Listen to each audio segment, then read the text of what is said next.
अस्सलामुअलैकुम, GTV news के साथ मैं हूं अरीबा सुल्तान और मैं हूं माजिद अली खान। हेडलाइंस आप जान चुके हैं, बुलेटिन का बाकायदा आगाज करेंगे और सबसे पहले आपको बताएंगे कराची में शदीद गर्मी के बाद शहर के मुख्तलिफ इलाकों में कहीं तेज कहीं हल्की बारिश शुरू हो गई। बारिश के बाद शहर कायद का मौसम खुशगवार हो गया है। बेशतर इलाकों में काले बादलों ने डेरे डाल दिए हैं। मौसम की ताज़ा तरीन सूरत हाल जानते हैं हमारे नुमाइंदे सुहेल शब्बीर से। जी सुहेल, आगाह कीजिएगा, मौसम कैसा है इस वक्त? कराची का मौसम कब तब्दील हो जाए इसके हवाले से मिसालें दी जाती थी, लेकिन वो आज मिसाल पूरी हो चुकी है। कराची में अब से कुछ देर कबल तक शदीद धूप, गर्मी और लू के आसार थे और अचानक जो है वो मौसम ने जो है वो करवट बदली है और शहर की तमाम तकरीबन इलाकों में तेज़ बारिश का सिलसिला शुरू हुआ है और इस बारिश की वजह से शहर के मुख्तलिफ इलाकों में जलथल हो गया है।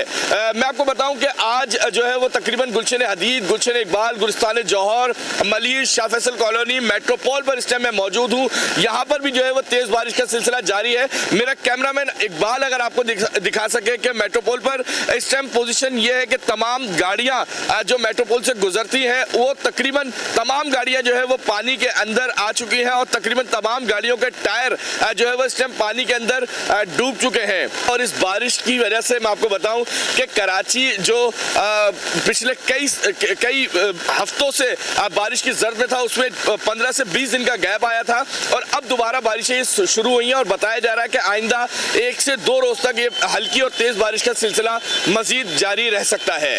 जी, कराची एयरपोर्ट पर दिन में अंधेरा छा गया। एयरपोर्ट के रनवे और सड़कों की लाइट जलाकर रोशनी की गई। शदीद बारिश के बायस निजी एयरलाइन की इस्लामाबाद से कराची आने वाली परवाज का रुख मुल्तान की जानिब मोड़ दिया गया। इसी हवाले से ताज़ा तरीन सूरत हाल जानने के लिए हमने राब्ता किया है नुमाइंदा खुसूसी जावेद असगर चौधरी से। जावेद साहब, बताइएगा, सिर्फ एक परवाज मुतासिर हुई है, दीगर परवाजें भी मुतासिर हुई हैं और कराची से रवाना होने वाली परवाजों का स्टेटस क्या है? जी, जैसा कि आपने नाज़रीन को आगाह किया, कराची में होने वाली तेज बारिश के बाद कराची एयरपोर्ट भी शदीद मुतासिर हुआ है, जिसके बिना पर एयर दिल्ली की इस्लामाबाद से कराची आने वाली परवाज PA201 को लैंडिंग में मुश्किल का सामना रहा। पायलट ने कई बार कराची एयरपोर्ट लैंडिंग कोशिश की, तहम बारिश के बाद नाकाम रहा।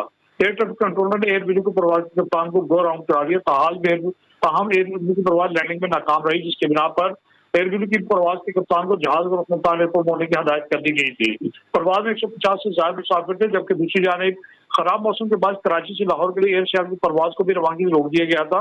परवाज नंबर PA143 को 1.5 बजे रवाना होना था। जराये का ये कहना है कि कराची एयरपोर्ट पर तेज बारिश के बाद एयरपोर्ट और मुल्का एरियाज में पानी मौजूद है। कराची एयरपोर्ट पर CA जनरल एविएशन एरिया तालाब को मंजर पेश करने लगा है। 1 घंटे की बारिश से जलथल एक कर दिया, जबकि PI ऑफिस अफसाफ की सड़कों पर भी पानी जमा हो गया। जराये का ये कहना है ठीक है, इस वक्त कराची एयरपोर्ट पर पानी जमा होना शुरू हो गया है। जावेद असगर चौधरी अपडेट कर रहे थे, आपका शुक्रिया। दीगर खबरें शामिल करेंगे और आपको बताएं, इंसदाद दहशतगर्दी की अदालत ने साबिक वजीर आजम इमरान खान की दहशतगर्दी के मुकदमे में अबूरी जमानत में फिर 20 सितंबर तक तौसी कर दी। जज राजा जवाद अब्बास ने तफ्तीशी अफसर पर इजहार बरहमी करते हुए कहा, आप तक बयान पहुंचा जिसे आपने रिकॉर्ड का हिस्सा ही नहीं बनाया, इससे तो आपकी बदनीयती साबित होती है।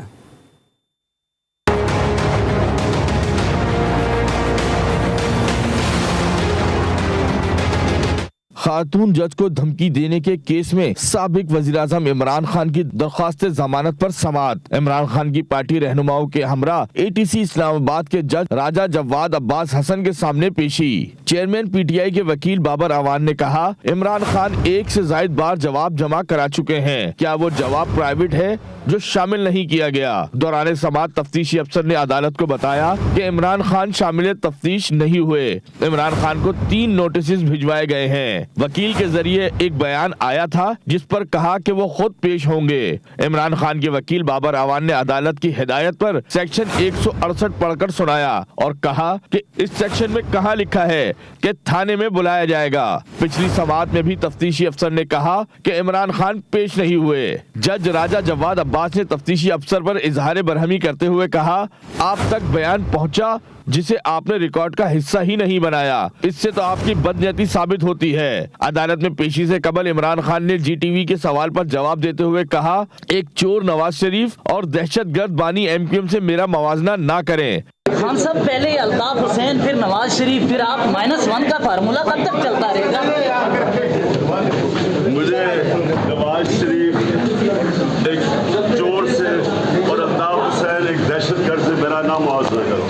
इंसदाद दहशतगर्दी की अदालत ने तमाम दलाइल सुनने के बाद इमरान खान की अबूरी जमानत में 20 सितंबर तक तौसीक करते हुए समाअत मुलतवी कर दी।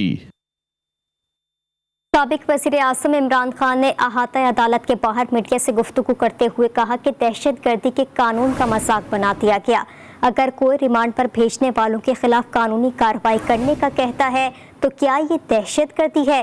ये पाकिस्तान और दहशतगर्दी के कानून की तौहीन है।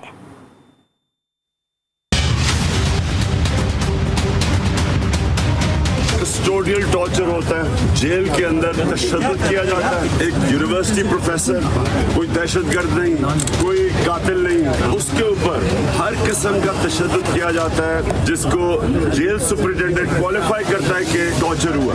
उस आदमी को रिमांड पे वापस भेज दिया जाता है उन्हीं के पास जिन्होंने तशद्दुद किया है। अगर वो कोई ये कहता है कि मैं कानूनी कार्रवाई करूंगा उन लोगों के ऊपर जिन्होंने तशद्दुद के बावजूद उसको रिमांड पे भेज दिया, अगर ये दहशतगर्दी है तो किसी को भी आप दहशतगर्द बना सकते हैं। ये दहशतगर्दी का कानून का मजाक उड़ा दिए, अपने मुल्क का मजाक उड़ा दिए। सारी दुनिया के अंदर ये फ्रंट पेज के ऊपर आया है कि इमरान खान को दहशतगर्दी पे किस चीज पे पकड़ा है? कस्टोडियल टॉर्चर के ऊपर वो कह रहे हैं कानूनी कार्रवाई करेंगे। दहशतगर्दी की लगाई है इस गवर्नमेंट। ये पाकिस्तान की तौहीन है, ये दहशतगर्दी के कानून की तौहीन है।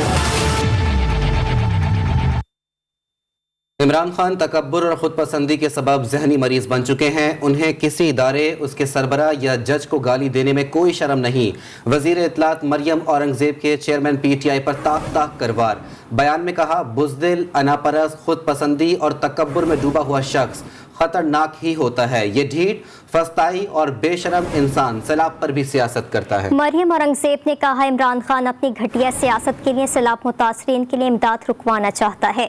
ये वही ज़हनी बीमार है जो अपनी सियासत के लिए शोहदा के खिलाफ सोशल मीडिया पर जहरीली मुहिम चलाता है। सूबाई वज़ीर इत्तलात शर्जील इनाम मेमन ने इमरान खान के खिलाफ पटिशन दायर करने का ऐलान कर दिया। प्रेस कॉन्फ्रेंस के दौरान साबिक वज़ीर आज़म को कड़ी तनकीद का निशाना बनाते हुए शर्जील मेमन ने कहा, आपको जजेस अच्छे नहीं लगते, आपको मुखालिफ सियासतदान अच्छे नहीं लगते, लेकिन आपकी मासूम मुतासरीन से क्या लड़ाई है? इमरान खान का माइंडसेट किसी डिक्टेटर से कम नहीं है।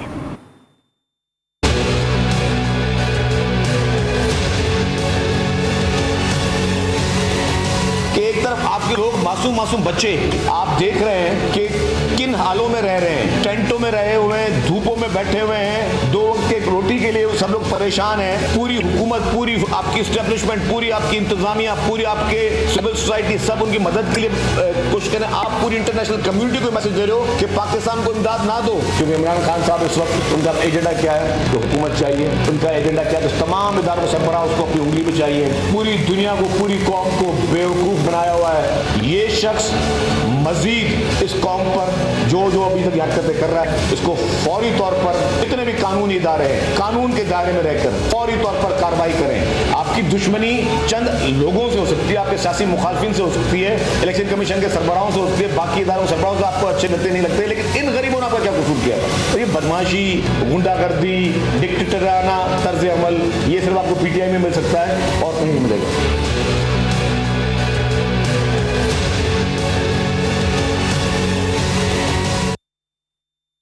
और अब कुछ बात करेंगे सैलाब की तबाहकारियों की। वज़ीर आला सिंध सैयद मुराद अली शाह ने सेहवन के सैलाब मुतासरा इलाकों का फ़िज़ाई दौरा किया।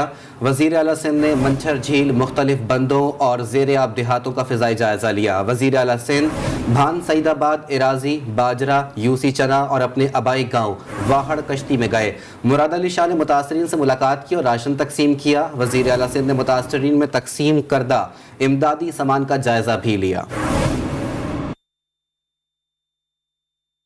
सैलाब मुतासरीन में इमदादी सामान की तकसीम हुई या नहीं, वज़ीर आला सिंध मुराद अली शाह ने इमदादी सामान की तकसीम के हवाले से एंटी करप्शन की कमेटी तश्कील दे दी। इंक्वायरी कमेटी की तश्कील का नोटिफिकेशन जारी कर दिया गया है। कमेटी 4 मेंबरान पर मुश्तमिल होगी। कमेटी सैलाब ज़दा इलाकों में सामान की तकसीम का जायज़ा लेकर 3 रोज़ में रिपोर्ट तैयार करेगी। ज़राए एंटी करप्शन के मुताबिक सामान किसको, कितना और किन अजला में कितना तकसीम किया गया, रिपोर्ट बनाई जाएगी। बेज़ाब्तगी की सूरत में कार्रवाई अमल में लाई जाएगी। रुख करेंगे पटीदन का। पटीदन में रेलवे ट्रैक से पानी का इखराज मुमकिन ना हो सका। सक्खर डिवीजन के रेलवे अफसरान रोज ट्रैक का मुआयना करते हैं। अब तक ट्रेन सर्विस की बहाली मुमकिन ना हो सकी, जबकि सिंध में ट्रेन सर्विस 22 दिन से मुअत्तल है। इसी हवाले से मजीद बता रहे हैं शकीला राय। जी शकीला राय, बताइएगा। जी हाँ बिल्कुल, इस वक्त मैं मौजूद हूँ पटीदन के करीब इब्राहिम शाह के मकाम पर, जहाँ गुज़श्ता 20 रोज़ से रेलवे ट्रैक पर कई फुट पानी जमा है, जिसकी वजह से पाकिस्तान रेलवे का निज़ाम दरम बरम होकर रह गया है और ट्रेनों की सर्विस बहाल नहीं हो सकी है। मैं ये भी बताता चलूँ कि 20 रोज़ से ज़ायद का अरसा गुजरने के बावजूद ताहाल यहाँ बड़ी तादाद में पानी मौजूद है, मगर रेलवे अफसरान आते हैं और यहाँ का विजिट करके चले जाते हैं। अभी तक यहाँ से पानी नहीं निकाला जा सका है, जिसकी वजह से पाकिस्तान रेलवे को योमिया करोड़ों रुपए का नुकसान पहुंच रहा है और उसके अलावा ट्रेनों की आमदोरफ्त चलाते हैं या इसी तरह से मजीद कई रोज ये ट्रैक पानी में डूबा रहेगा। जी। सहवन के करीबी शहर भान सईदाबाद के रिलीफ कैंप में 12 साल की बच्ची भूख से मर गई। वर्षा के पास बच्ची के कफन दफन के लिए रकम भी मौजूद नहीं। गांव भादर चांडियों का सैलाब मुतासिर खानदान हायर सेकेंडरी एजुकेशन के रिलीफ कैंप में मौजूद था। कफन दफन के लिए परेशान वालिदैन की कोई मदद को न आया। पाकिस्तान में इराकी सिफारत खाने ने चहलुम इमाम हुसैन अलैहिस्सलाम के लिए इराक जाने वाले पाकिस्तानी ज़ायरीन के मुअत्तल वीज़ों की बहाली और सफरी सहूलियात पर अहम बयान जारी कर दिया है। अरबईन इमाम हुसैन अलैहिस्सलाम में शिरकत के ख्वाहिशमंद पाकिस्तानी ज़ायरीन के लिए इराकी फ़िज़ाई रिजर्वेशन करने का ऐलान कर दिया गया। पाकिस्तानी ज़ायरीन को ईरान के ज़रिए इराकी सरहदों से दाखिल होने की इजाज़त का भी ऐलान किया गया है। ज़ायरीन को ज़रूरी सफरी तरीक़ाकार मुकम्मल करने के लिए इराकी एयरवेज़ के दफ्तर से रुजू करने की अपील की गई है। इराकी सिफारत खाने के मुताबिक ज़ायरीन के सफ़र को महफूज बनाने और सहूलियात देने के हवाले से कोशिशों में वज़ीर दाखिला की इराकी हम मनसब को 10 सितंबर को टेलीफोनिक कॉल ने कलीदी किरदार अदा किया। अपडेट शामिल करेंगे। कराची के इलाके अजीज़ाबाद में MQM के सील्ड मरकज़ 90 का वजूद ख़तरे में पड़ गया है। 90 को आतिशज़दगी के बाद मिसमार किया जाएगा या नहीं, SBCA की टेक्निकल टीम फैसला करेगी। इस हवाले से मज़ीद तफसीलात जानते हैं। हमने राब्ता किया है अपने नुमाइंदे सुहेल शब्बी से। जी सुहेल, बताइएगा टेक्निकल टीम 90 का मुआयना कब करेगी और टेक्निकल टीम में सिर्फ SBCA के ही अफसरान हैं या दीगर इदारों के माहिरीन भी शामिल हैं? बिल्कुल, देखें MQM का मरकज 90 पर 9 सितंबर की रात को जो है वो अचानक आतिशज़दगी का वाक़या पेश आया था, जिसके बाद उसको जो है वो तकरीबन 6 से 7 घंटे की जद्दोजहद के बाद उसको जो है वो काबू पाया गया था। अब SBCA की एक टेक्निकल टीम जो है वो तश्कील दी गई है, जो इस बिल्डिंग, इस जो घर है इसका मुआयना करेगी और मुआयना करने के बाद इस बात की रिपोर्ट जो है वो हुक्काम बाला को अरसाल करेगी कि आया ये बिल्डिंग मुस्मार की जाए या इसको इसी हालत में छोड़ दिया जाए। बिल्डिंग के मुस्मार होने के हवाले से जो भी रिपोर्ट होगी वो हुक्काम बाला को अरसाल करने के बाद उसका फैसला किया जाएगा कि इसको मुस्मार किया जाना चाहिए। इसके साथ साथ मैं आपको बताऊं कि अभी इस टीम में जो है वो सिर्फ SBCA के जो टेक्निकल अफसरान हैं वो शामिल हैं, जबकि दीगर इदारों के एहलकार या अफसरान को इसमें फिलहाल शामिल नहीं किया गया है। SBCA के एहलकारों को इसमें शामिल किया गया है, जबकि दीगर इदारों के एहलकारों को और हुक्काम को इस टीम में शामिल नहीं किया गया। सुहेल शब्बीर अपडेट कर रहे थे, बहुत शुक्रिया। वज़ीर आज़म शहबाज शरीफ के अहकामात के मुताबिक लेस्को ने 30 लाख सार्फिन को फील्ड प्राइस एडजस्टमेंट रिलीफ फराहम कर दिया है। FPA की मद में सार्फिन को 6 अरब 43 करोड़ का रिलीफ दिया गया। लेस्को चीफ का कहना है कि फील्ड प्राइस एडजस्टमेंट की मद में रिलीफ के लिए लेस्को ने हंगामी बुनियादों पर काम किया। हमने तकरीबन लेस्को ने 30 लाख से ज़ायद सार्फिन को FPA की मद में तकरीबन 6 अरब 43 करोड़ रुपए का हमने उनको रिलीफ दिया है और अभी तक हमने 200 यूनिट तक का पहले रिलीफ जो दिया था और उसके बाद 300 को एक्सटेंड कर दिया गया है और सारे बिल जो हैं हमने कंप्यूटर में रिवाइज कर दिए हैं और इस वक्त जो है हमारे जो हमें जो ट्यूबवेल के कनेक्शन है उनमें भी 1 अरब से ज़ायद जो है FPA का जो है लोगों को रिलीफ दिया गया है।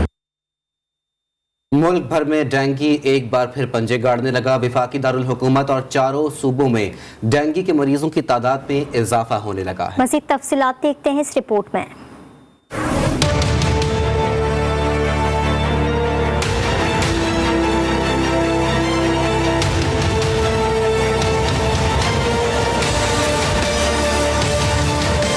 वफाकी दारुल हुकूमत इस्लामाबाद में डेंगू से अमवात की तादाद 3 हो गई। DHO इस्लामाबाद के मुताबिक एक ही रोज में मौलिक मच्छर के वार से 55 अफराद मुतासिर हुए, जिसके बाद डेंगू केसेस की मजमूई तादाद 668 हो गई।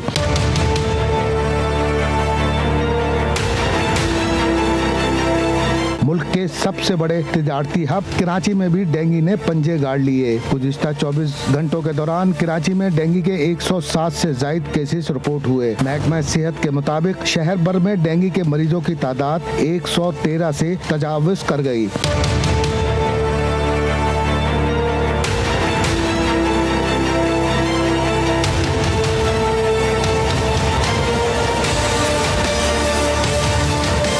डेंगू ने सबसे बड़े सूबे पंजाब में भी असरात दिखाने शुरू कर दिए। सेक्रेटरी सेहत पंजाब के मुताबिक लाहौर समेत सूबा भर के अस्पतालों में डेंगू के 588 मरीज दाखिल हैं। लाहौर के अस्पतालों में डेंगू के 173 मरीज दाखिल हैं। खैबर पख्तूनख्वा में डेंगू के वार जारी हैं। सूबाई महकमा सेहत के मुताबिक 24 घंटे के दौरान डेंगू के 105 नए केसेस रिपोर्ट हुए। KP में डेंगू के मजमूई केसेस की तादाद 2850 हो गई।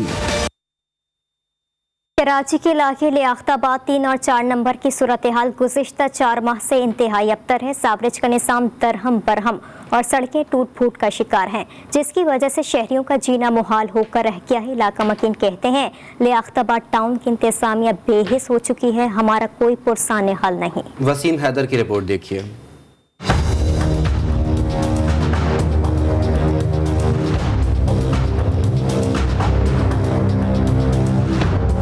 ये मनाजिर हैं कराची के इलाके लियाकताबाद नंबर 4 के, जहां मस्जिद, स्कूल और दुकानें सब गटर के पानी में डूबे हुए हैं। इलाका मकीन कहते हैं तमाम कोशिशें कर ली मगर कोई सुनवाई ना हो सकी। रोड का भी हाल है, मार्केट जाना आना लोगों के लिए, नमाजी के लिए, सबके लिए परेशानी है।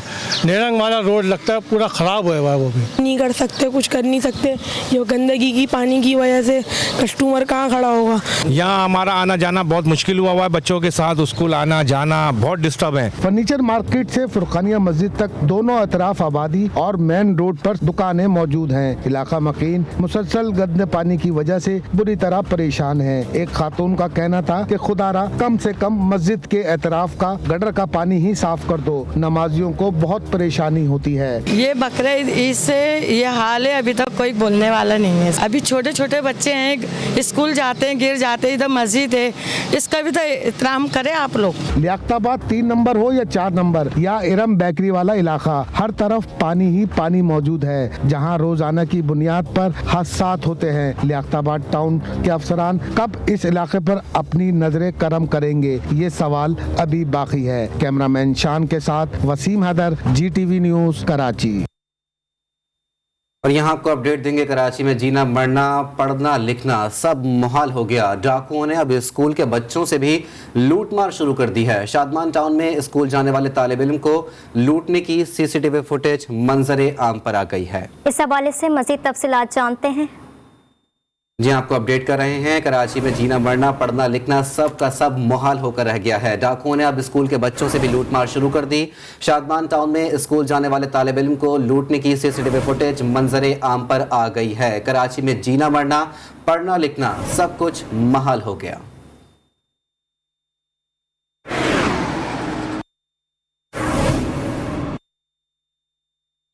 कराची के इलाके सपूरा चौरंगी जहरा नगर में एक मकान से मियां बीबी की गला कटी लाशें मिली हैं। शौहर की लाश बावर्ची खाने और बीबी की लाश बेडरूम से मिली है। पुलिस ने तफ्तीश भी शुरू कर दी है। कराची का इलाका है सपूरा चौरंगी जहरा नगर में एक मकान से मियां बीबी की गला कटी लाशें मिली हैं। शौहर की लाश बावर्ची खाने और बीबी की लाश बेडरूम से मिली है, जबकि पुलिस ने तफ्तीश शुरू कर दी। कराची के इलाके कोरंगी इंडस्ट्रियल एरिया में बैंक से निकलने वाले 2 नौजवानों ने डकैती की कोशिश नाकाम बना दी। नौजवानों ने 2 डाकुओं को उन्हीं के पिस्तौल से फायरिंग करके हलाक कर दिया। मुकाबले के दौरान बचाई गई रकम शहरी लूट कर ले गए। कराची में कोरंगी इंडस्ट्रियल एरिया में वाक़े निजी बैंक से 2 नौजवान अबरार और फैजान 50,000 रुपये निकलवा कर मोटरसाइकिल पर घर जा रहे थे कि एक और मोटरसाइकिल पर सवार 2 मुलजिमान ने उनका ताक़ुब किया और वीरान मकाम पर रोककर उनसे रकम लूटने की कोशिश की। पुलिस के मुताबिक इस दौरान एक नौजवान अबरार ने मुलजिम से पिस्तौल छीन लिया और उसी पिस्तौल से फायरिंग करके दोनों मुलजिमान को हलाक कर दिया। ऐनी शाहिदीन के मुताबिक इस दौरान बैंक से निकलवाई गई रकम तमाशा देखने वाले शहरी लेकर रफू चक्कर हो गए। हलाक मुलजिमान की लाशें जिन्ना अस्पताल मुंतकिल कर दी गई हैं।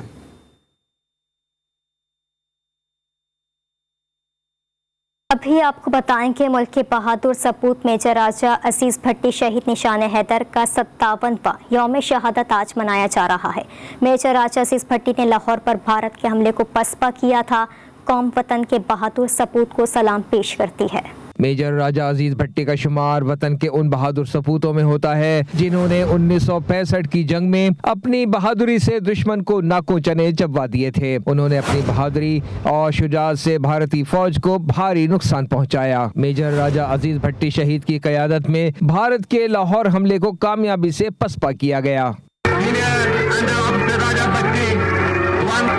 मादर वतन के दिफा की खातिर अगले मोर्चों पर अपनी जान का नजराना पेश करने वाले शहीद राजा अजीज भट्टी 6 अगस्त 1923 को हांगकांग में पैदा हुए। 12 सितंबर 1965 की सुबह दुश्मन की नक्लो हरकत का मुशाहिदा करते हुए बरकी के मुहाज पर जामे शहादत नोश किया। मेजर राजा अजीज भट्टी की जुर्रत व बहादुरी पर उन्हें निशान हैदर से नवाजा गया। मेजर राजा अजीज भट्टी शहीद मुल्क के सबसे बड़े फौजी एजाज हासिल करने वाले पाकिस्तान के तीसरे सपूत हैं।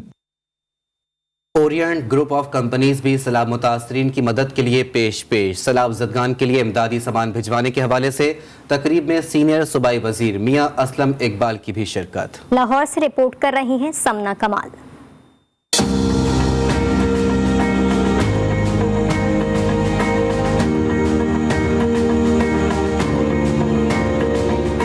सूबाई वजीर मियां असलम इकबाल ने ओरिएंट ग्रुप ऑफ कंपनीज के हेड ऑफिस में सैलाब ज़दगान की इमदाद के जारी प्रोग्राम को खूब सराहा और कहा कि ओरिएंट ग्रुप और तमाम कंसोर्शियम के शुक्रगुजार हैं जो सैलाब ज़दगान की मदद कर रहे हैं। पाकिस्तान में इस तरह की जो आफत है वो पहली बारी देखी गई है।